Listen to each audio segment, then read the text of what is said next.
Hi there guys and welcome to Jonesy's Leeds United Weekly. So let's start this week's video off with that game on Tuesday against Ipswich Town. After the game against Brentford, which I wasn't at and I didn't see, Rosler decided to make two changes to the squad, with Luke Murphy and Mirko Antonucci coming in for Alex Mowat and Sam Byram. By all accounts, Mowat hasn't quite been himself for a few games, and likewise with Byram. Byram's not really been himself all season so far, really. So it wasn't a big surprise to see those two out. But obviously with Antonucci's goal and the way he played when he came on against Brentford, there was no real surprise either seeing him come into the team. Of course, it was the first floodlit game of the season at Ellen Road, which never really brings much happiness, really, from past experiences. There's never been too many great performances or results from big-win matches at Ellen Road in the past. But the way we started the game, it was fairly solid, really. Some nice, neat passing here and there. Some good movement as well. But ultimately, just as we say so many times, there was just a lot of failure in creating any real chances, really, and any chances that were created just weren't put away. And that just seems to be happening too many times, but it's been happening for ages now. I mean, we can look back pretty much all last season as well, and the amount of times that we were playing, we could play fairly decent football and get into good opportunities to create chances. We just weren't following through in that final third, and again, at the start of this match, it was proving to be the case yet again. I mean, so far this season, I think I saw the stat the other day that we've had least shots on target, or just in general, in the whole of the championship, which isn't surprising, really. Again, like we say, we can play such good football, and we see it, and we saw it again on Tuesday night, where really intricate passing and movement, and that's great in midfield, but ultimately it doesn't mean anything if you don't get to create good goal scoring opportunities at the end of it. And it's just very rare that we have any clear goal scoring opportunities and chances created, and it's really disappointing to see. And to be honest, you could see the way that game was going right from the very off, even though we were sort of in the ascendancy and Ipswich weren't showing any real threat to us. The way that we were playing and not, like I say, not even creating any chances that much, you kind of had that feeling all Ipswich needed is to get that one opportunity, and that could be the game. And that's kind of what happened. From a resulting corner from Ipswich, Silvestri came out and completely flapped at the ball. The ball then deflected off, I think it was one of our heads or one of the Ipswich heads, went to the far post. It wasn't closed down. I can't remember who was on the back post for us, but just didn't kind of close the defender down. It was Tommy Smith, of course, that got the goal. And yeah, it was very easy for him. We couldn't have given them an easier opportunity to score, really. It was from Silvestri just to the defence in general. It was a really, really poor goal to concede, and again just brought into question Silvestri as number one, really. As good a shot stopper as he is, and as many times that he has saved us with some of his saves, his distribution is coming for the ball. Some of his decision making is just costing us more, really, which is a shame. And after the goal, Ipswich kind of took the ascendancy from us. They kind of stepped it up a bit. McGoldrick had a couple of opportunities for them. Could have doubled their lead before half time. And I think we were a little bit shell shocked because we had been on top, kind of possession wise. And then all of a sudden, they were 1-0 up, and they looked a lot hungrier for it and went in 1-0. Very much on top. The Leeds players looked very dejected, and the fans certainly weren't happy. So then, going in at half time like that under those circumstances, you think Rosler would get into the team, and the team would be up for it and wanting to fight, and at least get a goal back in the second half. But it just didn't happen, and we didn't look hungry for a goal. We came out second half, and Ipswich kind of started where they left off. It was them that were doing the attacking and creating chances. We just didn't seem to be anywhere in the game. We seemed almost scared. Actually, it was a bit bad to see. We just seemed scared to really get stuck in or get involved back in the match again. And there was just no one on the team that was sort of taking the game by the scruff of the neck and think, come on, we've got to do something here. There was just no point in that second half up until maybe the last 10 minutes, I'd say, that we looked like we were going to score or even create a scoring opportunity. And I could have left about 10 minutes into the second half because I knew it was going to end up, well, either 1-0 or more to Ipswich, really. Then a few changes were made and everything, and the game did change somewhat. We kind of stepped it up maybe a little bit. Byron came on for Dallas, and it did change the tempo of the game a little bit, but again, nothing really changed that much. Cook had a few opportunities, sent the ball wide a few times. Then there was the big talking point about 10 or 5 minutes from full time. Byron picked up the ball, dashed into the Ipswich penalty area, and I think the whole ground, the whole of Ellen Road, believed that we should have had a penalty at that moment. It seemed really obvious. It seemed like there was clear contact there. There was no real reason for Byron to go down at that point, so he was going to be one-on-one with the goalkeeper pretty much, and be able to get a shot away. And the referee booked him for diving. And I actually thought someone was going to kill that referee. I mean, there was one person that tried to enter the pitch, and yeah, I've not heard Ellen Road that kind of vociferous against the referee for a decision for quite a while, and that's saying something. But after looking at it after the match, and seeing the replay, I don't know whether it was right to book him for simulation for a dive. I don't necessarily think it was a dive, but for me it certainly wasn't a penalty. If there was any contact, then for me it was so minimal that it wouldn't have caused him to go over. So whether he's tripped over something on the pitch or... I don't know, because actually if you look at it back, Byram isn't quick to kind of say it's a penalty. It's all our teammates that were saying it. All his teammates, should I say.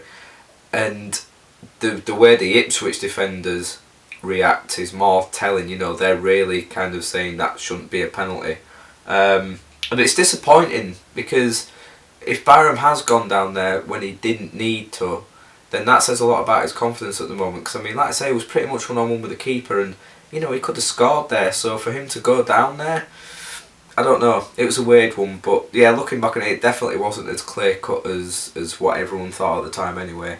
And then it went into 6 minutes injury time, and yeah, again, we never really looked like we were going to create anything. If anything, Ipswich looked like they were going to add to their lead, really. So a very disappointing night, really disappointing. Poor performance, not great after the like I say, I wasn't there against Brentford, but people said it wasn't anything outstanding. There was nothing really there. So to follow that up with our first loss of the season, it wasn't really a good way. A good way to start the week, really. And things only got worse after full time. Getting back into the car after the match and turning the radio on, it was announced that Adam Pearson had left the club. Of course, he's only been with us, I think it's about 6 months or something. And in the time that he has been here, he's done so much good for the club with the kind of player recruitment side of things, the way he's obviously been dealing with things behind the scenes. He was creating a pretty decent relationship by all accounts with Rosler. Seemed to be getting on well with Cellino as well.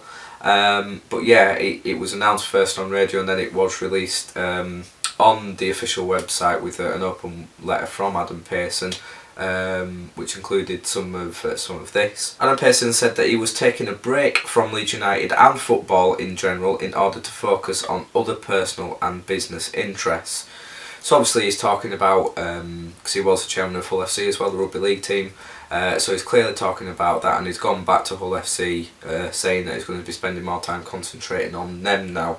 So that's obviously what he was talking about there. He also said it is with a huge level of disappointment that I cannot continue to contribute to the revival of what is now a very strong football club once more.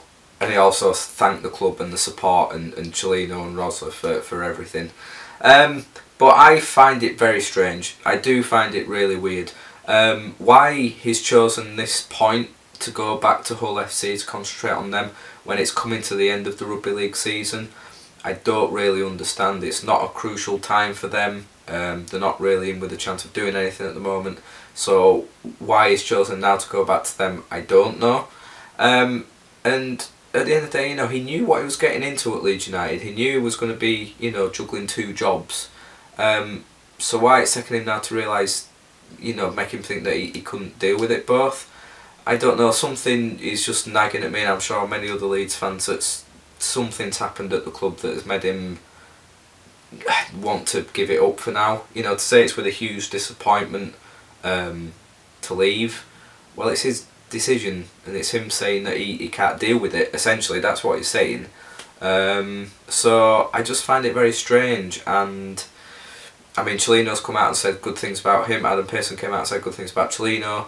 So it's making it sound like there's been nothing going on there, but it does make you think. You know, what has been said and what has gone on behind the scenes, as always with Leeds United. But it's, I think I might have overreacted on the night. I got really down about it and just think, oh well, it's back to same old Leeds United and back to kind of no stability and everything. But that might not be the case. I don't know. It depends how things are going to be structured now behind the club. Will be getting someone else in to take over Pearson's job, or will things just be kind of left with, you know, is there enough staff kind of set up behind there to keep it running the same? And with all the court cases again that are coming up and decisions on Cellino in October, it just shouts, you know, more unstableness for us, and it's just another thing, you know, to kind of take away from on the field matters, which we've done so well for so long about not talking about, but it's gone back to that, and it's just a shame really. So yeah, Tuesday was not really the best day for the club. So then we move on to yesterday's game. There wasn't really that much news between both matches, apart from the Pearson news, of course. Massive strong travelling support as always, as expected, but there was over 6,000 Leeds fans down at MK Dons yesterday, which is immense support really, and it created such a great atmosphere. I mean, I didn't get to listen to it, but I've seen so many videos and audio snippets after the match, and yeah, really gutted I couldn't be there. I was at work unfortunately, but I was keeping up to date with Gillette Soccer Saturday and Twitter, of course. So from the game on Tuesday, there were 3 changes made.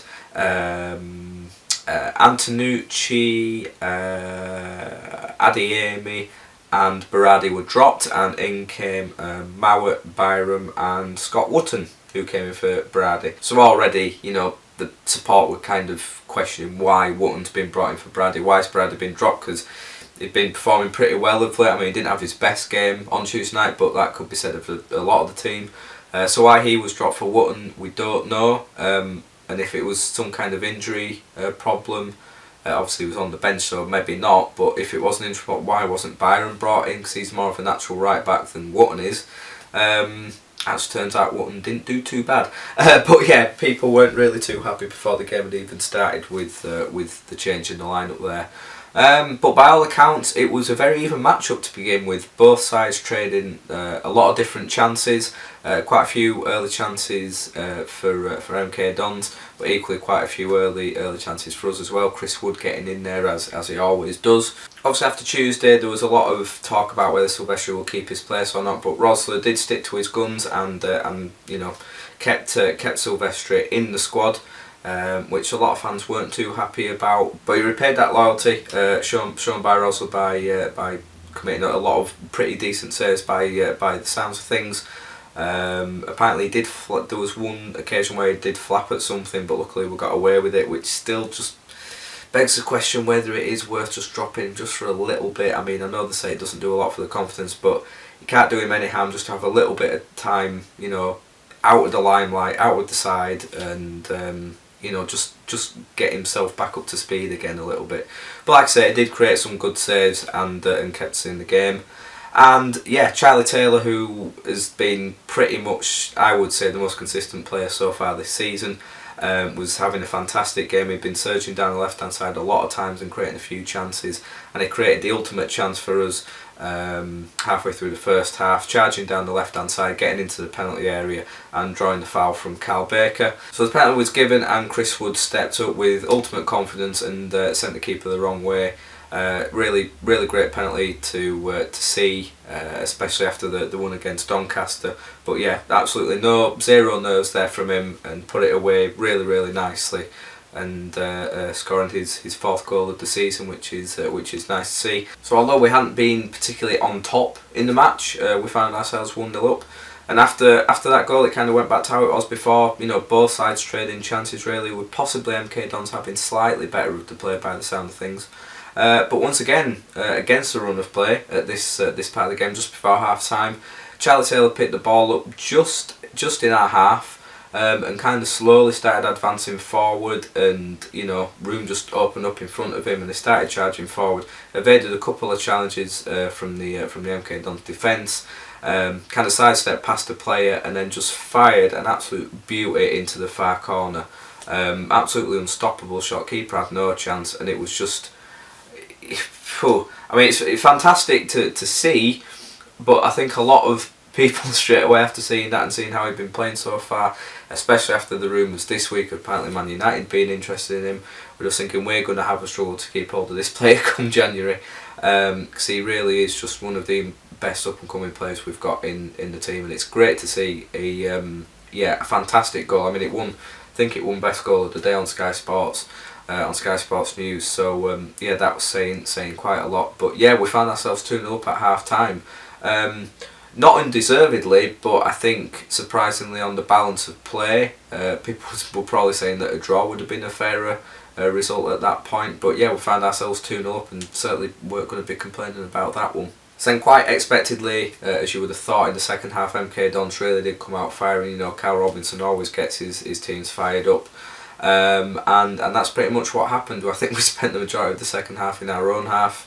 Unfortunately, sitting back on the defensive, it would have been nice to see us carry on attacking. Obviously, you've got to expect a team to attack against you when they're 2-0 down, but you've still got to counteract a little bit and not allow them to come at you so much. So it would have been nice to see maybe Pataka introduced at this point, just someone opening the game up down the wing and just creating a few more chances instead of just sitting back and allowing them MK Dons to pretty much pulverise us really.